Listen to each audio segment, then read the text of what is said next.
Three stories of Edgar Allan Poe. The Masque of the Red Death.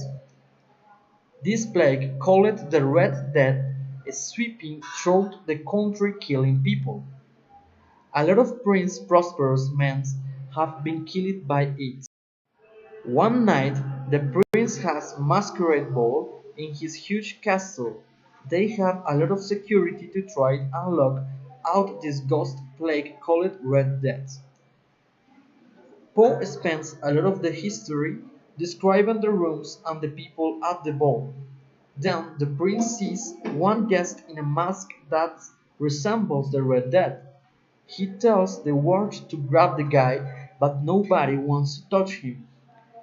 Then the prince chases the guest and finally catches up with him. He tries to stab him, but Prince Prosperous falls dead. The other guests come and see that the masked guest isn't a person at all and has no humanity figure. Then all the guests die. The second history is William Wilson. As the narrator, an outcast among outcasts, begins to recount his history, he cautions the reader that William Wilson is not his real name.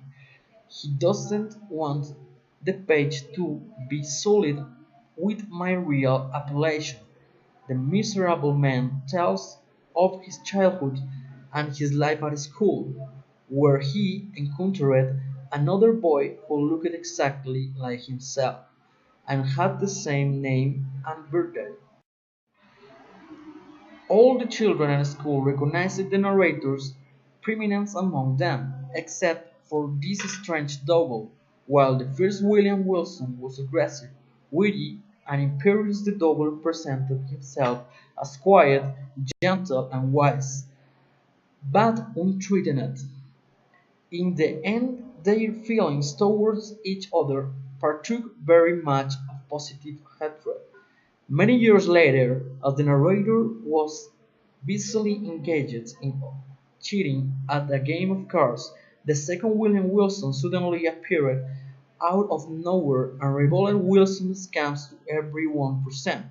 Subsequently, time after time, just as Wilson was about to achieve some nefarious end, this anti-Wilson unerringly stepped in and destroyed Wilson's chances. The last straw occurred in Rome during Carnival. Just as Wilson was about to seduce a married woman, his double arrived to squelch the affair.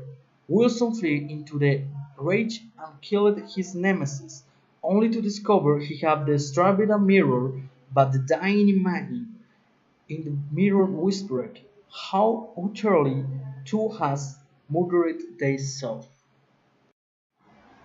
The third history is The Telltale Heart. The history is about a man who wants to murder another man but doesn't want to be caught unpunished.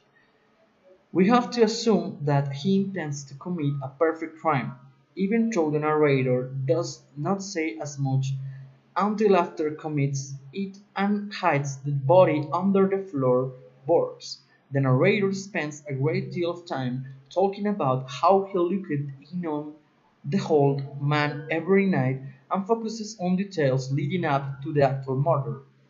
But the important feature is that he wants to get by with a murder. We will tend to suspect that he is dependent on his older man and has something to gain from killing him. The victim is probably not his father, but he could be the narrator's uncle, and the narrator Mike stands on inherit the house and some money. Otherwise, it is to account for why he would be living with this older man. The narrator's real motive for committing the murder may have nothing to do with wanting his property. This is essentially a perfect crime history in which the perpetrator narrowly gets away with it except for one slip up In such histories, the reader is in the preparator's point of view, therefore identifies with him to some extent. When the narrators break down and confess, the reader also must share the feeling of being exposed and arrested. The fact that the narrator is insane is incidental. Even insane murderers usually have practical motivations. Thank you so much for watching.